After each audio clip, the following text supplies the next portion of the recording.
Well, political turmoil in Venezuela has reached a new level, with President Maduro directly accusing Donald Trump of ordering his assassination. No doubt that Trump gave an order to kill me. He told the Colombian government, the Colombian Mafia, to kill me. If something happens to me one day, Donald Trump and the Colombian president will be responsible. Well, that comes soon after the country's Supreme Court launched a criminal probe against the self-declared interim president, Juan Guaido. Well, Ilya Pichenko joins me live in the studio now with all the details on this. Thanks for coming in. So we have Maduro here accusing Donald Trump of plotting to have him killed. What else does Maduro have to say? Well, on the one hand, Nikki, it has been typical Nicolas Maduro, blaming America for everything, furious about what Washington has been doing.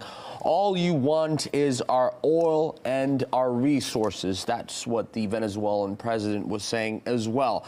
Although, on the other hand, Mr. Maduro explained that he is more than ready to meet Donald Trump anywhere in the U.S. or in Venezuela in any kind of format. And he believes that this kind of get-together will definitely be great success. But right away, he takes a step back and says that the advisors of Donald Trump would never allow this kind of summit to happen. Now, just to remind you, this is the kind of way Nicolas Maduro addressed Donald Trump just a little bit earlier.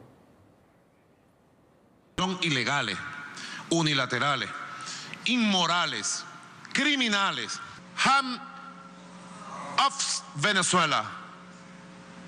Donald Trump, hands off Venezuela. Now, Maduro has taken steps or measures against his opponents. What are they?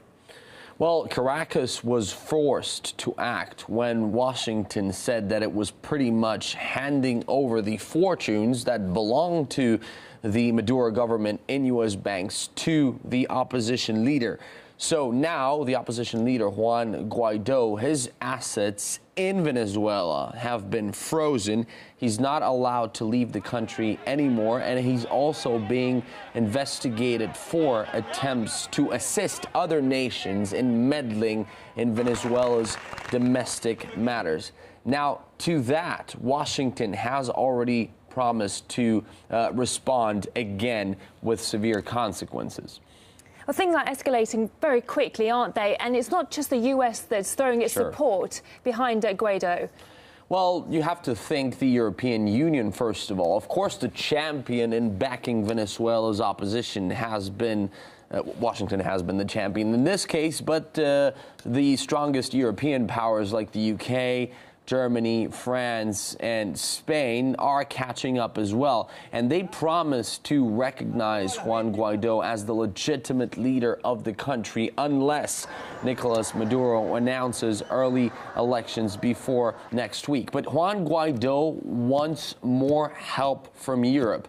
Now, this is what he said in an interview with the Gov't newspaper. By the way, the interview was titled "Gov't Meets the Hope of Venezuela." We thank Germany and Europe for supporting the activists who had to flee. We hope the EU is serious about the ultimatums against Maduro and reach a conclusion on the situation.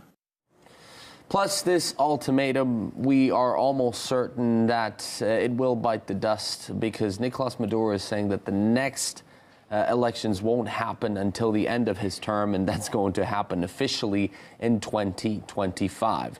Now, the Maduro government has the full backing of Russia, and Russia previously they suggested becoming some sort of mediator between the government and the opposition, but the Russian ambassador in Venezuela for now saying that no such requests have been received by Moscow, and for now they're only waiting for that to happen. And according to the Russian ambassador, Moscow will only interfere when they get such a request. It seems to me like a tit-for-tat that's spiralling out of control rapidly. In the past few days, we've seen so many things become even worse. But thanks for bringing us up to speed, Ilya Pichenko. American author and journalist Max Blumenthal says most Venezuelans are against foreign interference in their country. Juan Guaido was a low-level legislator in one of the least populous states in Venezuela who was known His name was known by maybe 1 of 5 Venezuelans. He is the perfect pawn.